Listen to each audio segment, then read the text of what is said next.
आपल्या सर्वांचं या ठिकाणी मनापासून स्वागत।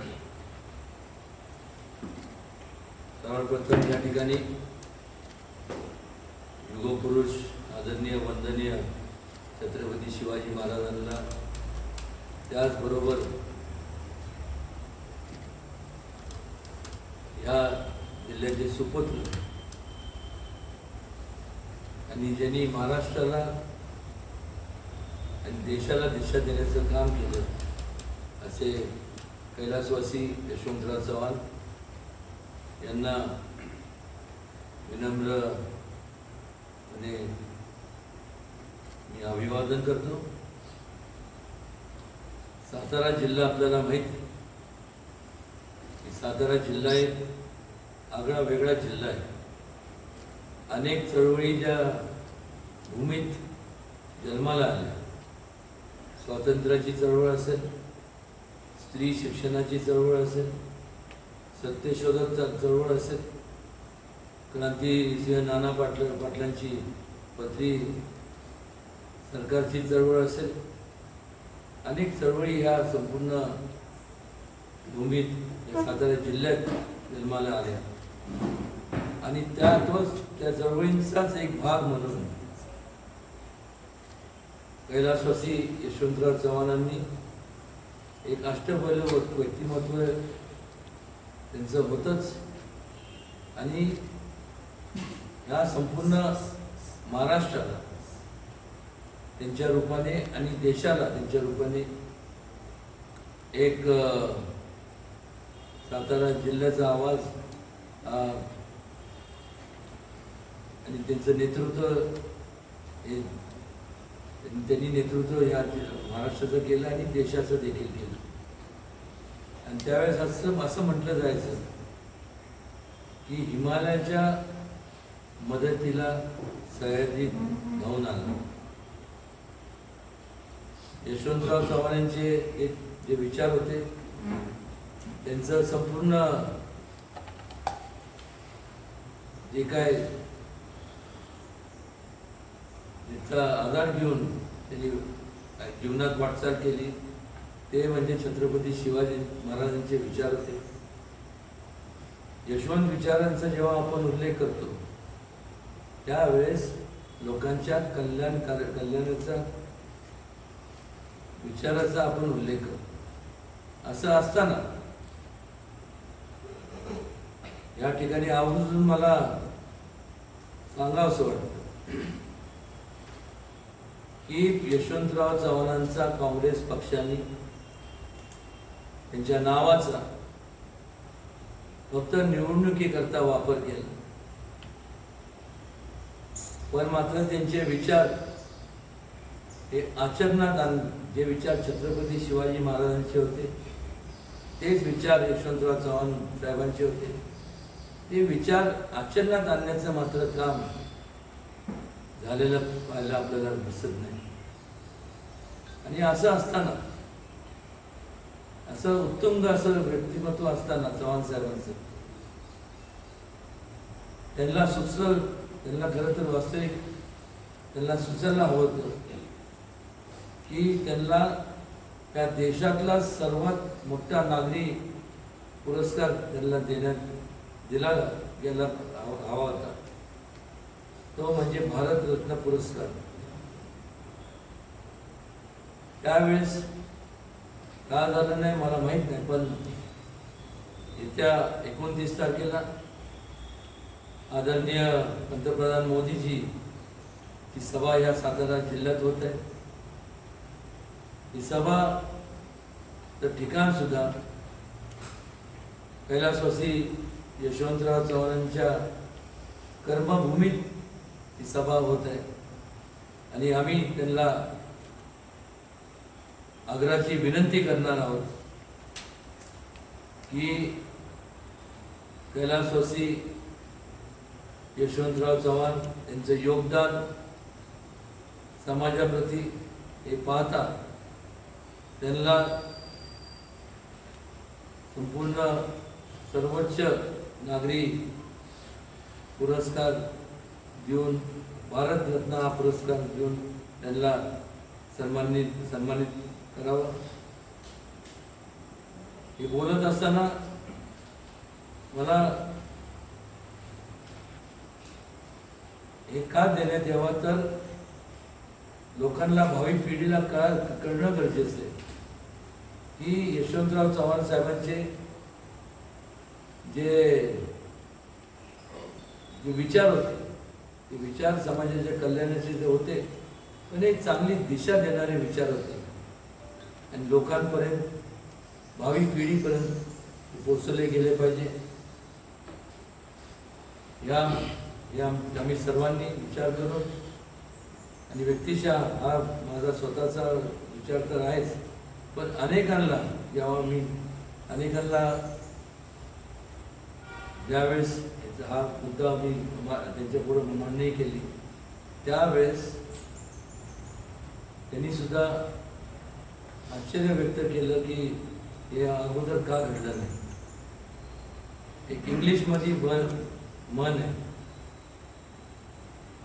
Out of site out of mind, आणि ते लागू होतं काँग्रेस पक्षाला. माणसाचं हयातीत असताना त्यांचं योगदान आणि ते नसताना देखील त्यांचं स्मरण करणं हे आम्ही तरी त्यांचं ते कर्तव्य समजत नसतील तर आम्ही आमचं कर्तव्य समजतो. आणि त्यामुळंच हा सर्वोच्च मोठा नागरी सत्कार ही चव्हाण साहेबांना सन्मानित करण्यात यावं.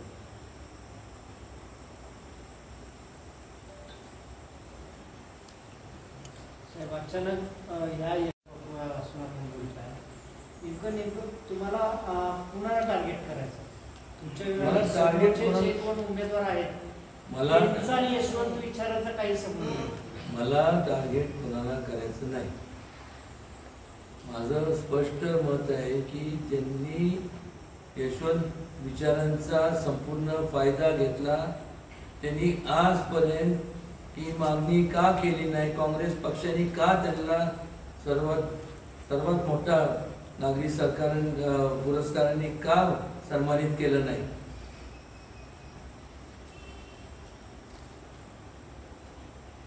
म्हणजे असं म्हणावं लागेल की स्वार्थ संपला, नंतर आपोआप विसर पडला.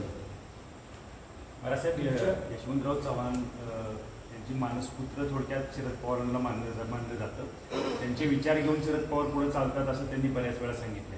तुमचा थेट रोग शरद पवारांवर आहे का? की नाही, माझा कोणावरती रोग नाही किंवा रोष नाहीये. हा प्रश्न मला विचारण्याच्या ऐवजी आपण त्यांना विचारला तर ते जास्त योग्य राहील. कारण की मानसपुत्र यशवंत विचार, मग असं का विचारायला नाही की त्यांच्या पश्चात त्यांना सगळ्यात मोठा सन्मान त्यांचा देशातला संपूर्ण भारतरत्न पुरस्कार देऊन त्यांना सन्मानित करण्यात यावं. शरद पवार यांची मुंबईसह राज्यातल्या इतर भागासंदर्भात असलेली पकड कमकुवत करण्यासाठी प्रयत्न चालू, अशा पद्धतीच्या बातम्या आहेत. त्याबद्दल काय सांगा? त्यांची पकड, आता भ्रष्टाचार झालाय, लोकांचं तिथं त्या ठिकाणी नुकसान झालंय. म्हणजे लोकांनी जे संपूर्ण ज्यांच्यामुळं नुकसान झालंय म्हणजे लोकांनी शांतच बसायचं असं तुमचं म्हणणं आहे का? आवाज उठवला तर त्यावेळेस असं म्हटलं तुम्ही लोक, मीडिया असं म्हणजे आपण असं म्हणता की लोक त्यांची पकड, वास्तविक याच्यावरती कारवाई व्हावी म्हणून पवार साहेबांनी आग्रही भूमिका घेतली पाहिजे. माझं 1984 साली ज्यावेळेला यशवंतराव चव्हाण साहेबांचं निधन झालं त्यावेळेला ते दिल्लीच्या एम्स हॉस्पिटल होते आणि त्यांना तिथं ॲडमिट केल्यानंतर 2-3 दिवसामध्ये त्यांना योग्य उपचार मिळाला नाही आणि म्हणून त्यांचं निधन झालं. तर ह्याची आम्ही चौकशी करणार अशी शरद पवार साहेबांनी गांधी मैदानावरती एस काँग्रेसचा प्रचार करताना सांगितलं होतं समस्त सातारकरांना. परंतु त्याच्यावरती त्यांनी नंतर कुठलाच आवाज उठवला नाही आणि नंतर त्यांनी पुन्हा काँग्रेस, म्हणजे ज्या काँग्रेसवरती त्यांनी आरोप केला होता की त्यांच्याकडे दुर्लक्ष केलं गेलं, त्याच पक्षामध्ये नंतर त्यांनी प्रवेश केला आणि त्यानंतर त्यांनी कधीही सुतोवाची संदर्भामध्ये केलं नाही, तर तो रोग आहे का तुमचा या सगळ्या तो रोग म्हणजे त्याच पद्धतीचं रोगानं तुम्ही हे सगळं सांगताय? नाही, मग रोग पीक काय नाही, माझं रोग ठोक असतं, रोग पीक काय नाही. काही लोकांना स्वभाव असतो, माझा रोखोक स्वभाव आहे. काही लोकांना सोयीप्रमाणे विसर पडतो, तो त्यांचा स्वभाव आहे. आता मी त्याचं उत्तर देऊ शकत नाही. वास्तविक चौकशी झाली करणार व्हायला पाहिजे, का झाली नाही? मी तर लहान होतो, त्याचं उत्तर संबंधित व्यक्तींना विचारलं तर ते जास्त उचित ठरत. महाराज, बाजार समितीच्या प्रकरणात शशिकांत शिंदे म्हणतात दबावातून कारवाई सुरू आहे, एकाला अटक केली आहे, मी आंदोलन करणार आहे. मग शेतकऱ्यांच्या बाजूला तुम्ही काय आंदोलन वगैरे करणार आहे का? त्यांच्यावर कारवाई एक लक्षात घ्या, म्हणजे हे जे प्रकरण आहे भ्रष्टाचाराचं, हे घोटाळ्याचं जे प्रकरण घडलंय हे आजचं आहे का? 2013 का 14 साली त्यावेळेस सत्ता कोणाची होती? कोणाची कोणाची सांगा ना. त्यांचेच होते. त्यांची म्हणजे हो, पवार साहेबांची. दाबून ठेवण्याचं काम झालं ना, असंच म्हणावं लागेल, नाही तर काय म्हणणार तुम्ही? जेव्हा तुम्ही उमेदवारी अर्ज दाखल करता त्यावेळेस तुम्ही जर काय कुठला घोटाळा केला, कोणी पण जर घोटाळा किंवा गैरव्यवहार जर झाला नसेल, मग तुम्ही हायकोर्टात गेला कशाला? की मला लोकांशी संवाद साधायचा आहे, लोकांपर्यंत पोहोचायचं आहे, मी आता उमेदवारी अर्ज दाखल केलेला आहे किंवा करणार आहे, त्यावेळेस जे काय असेल ते. त्यामुळं मला जामीन मिळावा म्हणून, इंग्लिशमध्ये मन आहे guilty conscious freeze the mind. आपलं स्वतःचं मन जेव्हा खातं त्यावेळेस आपण कोर्टात जातो. मी केला नाही, मग कोर्टात जायचंच नव्हतं ना. ते म्हणतात आयुक्त कार्यालयाबाहेर मी आंदोलनाला बसणार आहे निवडणूक झाल्यानंतर. कोणी थांबवलं काय? व्यक्ती स्वातंत्र्य आहे. पण त्यांच्यावर कारवाई व्हावी म्हणून तुम्ही काय पुढची मी काय करू? शासन जे काही कोर्टाने निर्देश दिले, डिसिजन दिले की प्रोसिजर ऍक्शन गैरव्यवहार झाला हे सिद्ध झालेलं आहे आणि त्यांच्यावर ऍक्शन घेण्यात येईल. जे कोण संबंधित अधिकारी आहेत ते ऍक्शन घेतील आणि जर घेतली नाही तर कंटेम्प्ट ऑफ कोर्ट होईल त्यांच्यावर.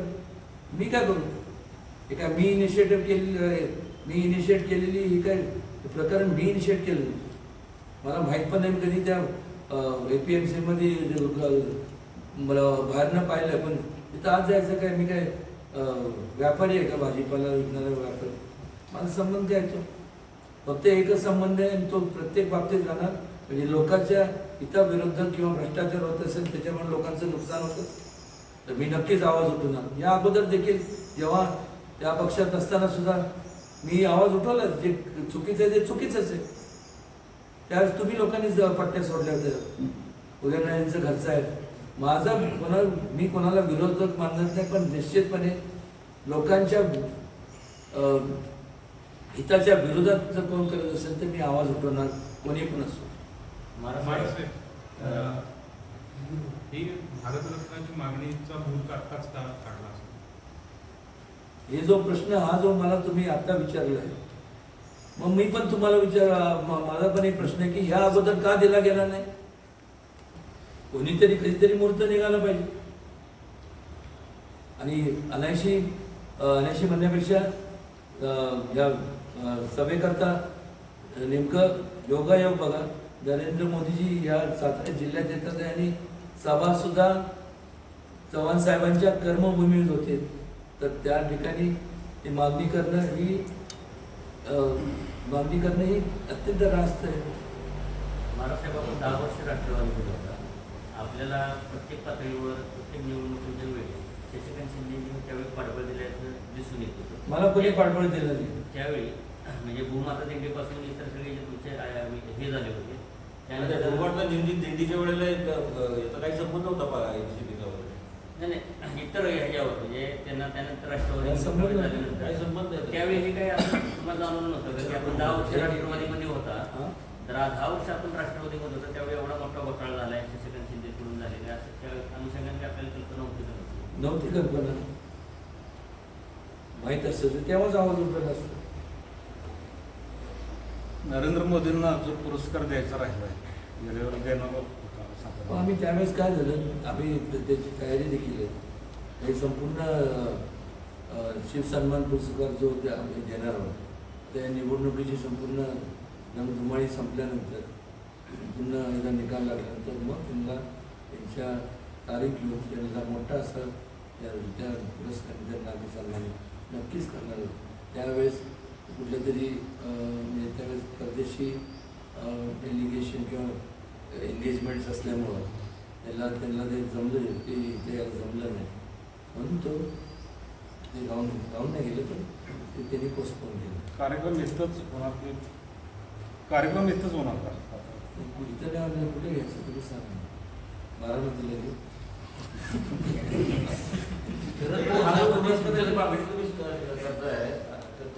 त्या संदर्भात काही पंतप्रधान मोदींची तुमची दिल्लीमध्ये काही ह्याच्या आधी बोलणं झाले? नाही, त्यांच्या बरोबर बोलणं असं झालं नाही. मागणी आता आम्ही करणार आहोत आणि ते सन्मानित करतील. आजपर्यंत ज्या ज्या लोकांनी योगदान दिले त्या सर्वांना सन्मानित केले. यशवंतराव चव्हाण तरी काँग्रेस पक्षाचे असले, काँग्रेस पक्षाचे ज्येष्ठ नेते होते, महाराष्ट्राचे ज्येष्ठ नेते होते, त्यांना विशेषपणे त्यांचा सन्मान करणं हे स्वाभाविक आहे, ते करणार. रयत शिक्षण संस्थेच्या संदर्भात तुम्ही तिथं तुमचं घराण्याचं योगदान राहिलेलं आहे, परंतु नियम डावलून तिथं अध्यक्षपदी पॉलिटिकल लीडर्स विराजमान झाले, तर त्या संदर्भात तुम्ही काय पुढं काय करणार? सांगितलं किंवा ना, तुम्हाला एक लक्षात घ्या, त्यावेळेस आमच्या म्हणजे आजोबा आणि आजी साहेब यांनी त्यावेळेस धर्मवीर भाऊराव अण्णा पाटील हे त्यावेळेस विदर्भात जन्म पण झाला. जे ऐकू आहे जे मला आजीने सांगितलं त्या असताना त्यांनी सांगितलं की असं आपण त्यावेळेस धर्मवीर अण्णा आले आणि त्यांनी मग आपल्या डेव्हलपमेंटचं लोकांच्या सर्व बहुजन समाजाच्या लोकांच्या मुलांच्या शिक्षणाचा विषय काढला.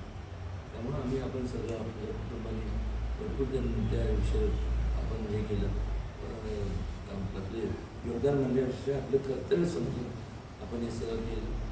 आणि आज मला सांगा ना की त्या अण्णांनी त्यावेळेस त्या पहिलंच हे सगळं ठळक जे आहे की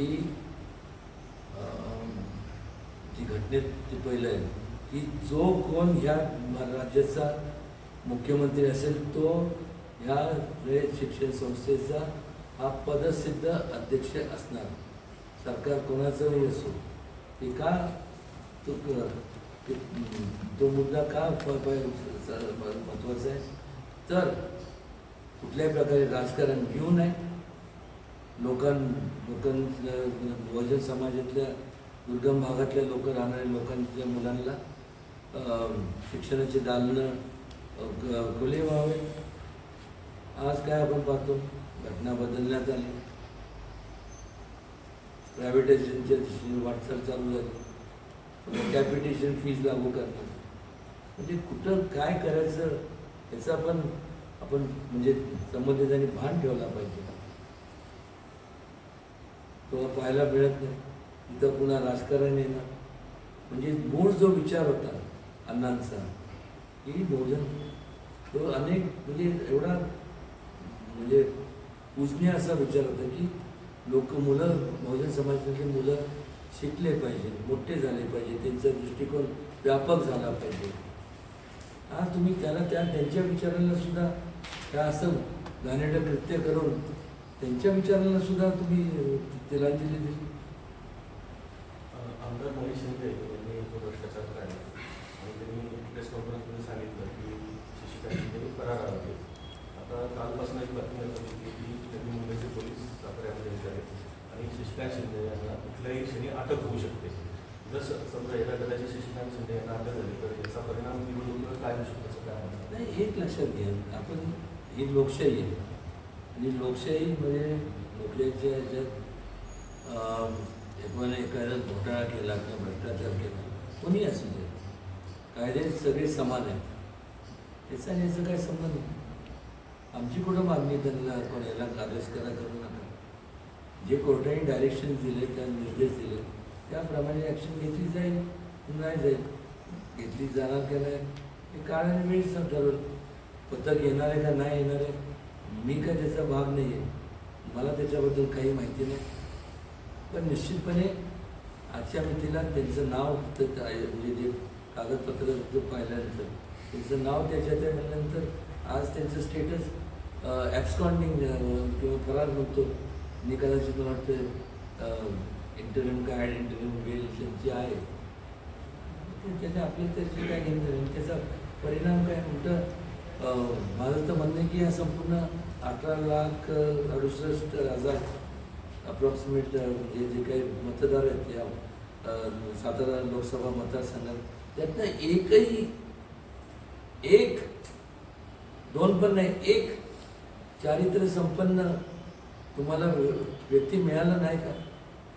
म्हणजे असं म्हणायचं आहे का की अशाच लोकांच्या मधनं तुम्ही आपण यशवंत विचार सांगता, अशा लोकांच्यातूनच आपण निवड करता, संच मोठा असावा असं मला वाटतं. असं वेगळीकडे बनायचं संविधान धोक्यात आहे आणि दुसऱ्या बाजूला संविधानात्मक जर कारवाई होत असेल तर त्याला कारवाई चुकीची असं संविधान धोक्यात आहे असं म्हणायचं एका बाजूला, आणि एका बाजूला संविधानाच्याच माध्यमातून न्यायालयानं कारवाई करत असेल तर ती चुकीची असं म्हणणं तितपत योग्य आहे. एक लक्षात घ्या, अलीकडच्या काळात जेव्हा आपण कुठल्याही लोकांसमोर सामोरे जात असताना जेव्हा आपण ठोस आपल्याला काय लोकांसमोर दाखवता येत नाही किंवा त्यांना सांगता येत नाही की आम्ही हे कामं केले, हे मार्गी लावलं, त्यावेळेस मग लोकांचं संपूर्ण जे काय लक्ष दुसरीकडं वळवायचं की 400 पार म्हणजे हे संविधान बदलणार. संविधानाचं खात्मा त्या मागच काँग्रेस पक्षाने केला, इमर्जन्सी लागू केली, कुठल्या बेसवरती कुठल्या हिशोबात मोडतं. ह्याच ज्या डॉक्टर बाबासाहेब आंबेडकरांनी संपूर्ण घटना या देशाची आणि त्यांचे संपूर्ण त्यांचे सहकाऱ्यांनी जे जी बारकाई सगळे बारकाईने विचार करून जी घटना लिहिली त्या बाबासाहेबांना पाडण्याचं काम काँग्रेसने केलं. आणि तेव्हा बरंच काय म्हणजे काँग्रेसने काय नाही केलं ही यादी छोटी, काय नाही केलं, हे केलं ते केलं, भ्रष्टाचार हे ते ती लांब असं यादी. काय नाही केलं मी पण विचारतो त्यांनी काय शिल्लक काय ठेवलं तर काय नाही करायचं असंच म्हणावं. मला जर यशवंतराव चव्हाण साहेबांच्या संदर्भातली एक प्रदेश आहे, यशवंतराव चव्हाण साहेब गेल्यानंतर त्यांचं जे पहिलं कृष्णाकाठ हे जे आत्मचरित्राचा पहिला भाग प्रसिद्ध झाला त्याच्यानंतर त्यांनी 2 भाग लिहिले होते. एकाचं नाव होतं सागर तळे आणि दुसऱ्याचं नाव होतं यमुना दिल्ली, म्हणजे मुंबईचं राजकारण आणि त्यानंतर दिल्लीचं राजकारण. परंतु त्यांच्या मृत्यू पश्चात ती जी सगळी लिखित साहित्य जे होते किंवा स्क्रिप्ट म्हणतो आपण त्याला, हे काही राजकीय मंडळींनी गायब केली कारण त्यांच्या ते अडचणीचं होतं. आणि त्यावेळेला काँग्रेसमधल्या ज्येष्ठ ज्यांना काहीतरी स्वातंत्र्य लढ्याची पार्श्वभूमी होती त्यांनी अशी त्यावेळेला मागणी केली होती की ते जे काही लिहिलेलं होतं तर ते कुणी गायब केलं तर ह्याची चौकशी झाली पाहिजे. तर त्याच्या संदर्भात पुढं काहीच झालं नाही. तर ह्या संदर्भात आपल्याला काही आहे का माहिती? निश्चितपणे गायब करण्याची परंपरा ही काँग्रेसची पहिल्यापासून आहे. पुरावे सोडून द्या, लोक गायब करण्याची परंपरा काँग्रेसची आहे. तुम्ही जर मी बोललं निवडणूक आहे म्हणून बोलतो अशातला भाग नाही, हे सगळं असं घडत नाही.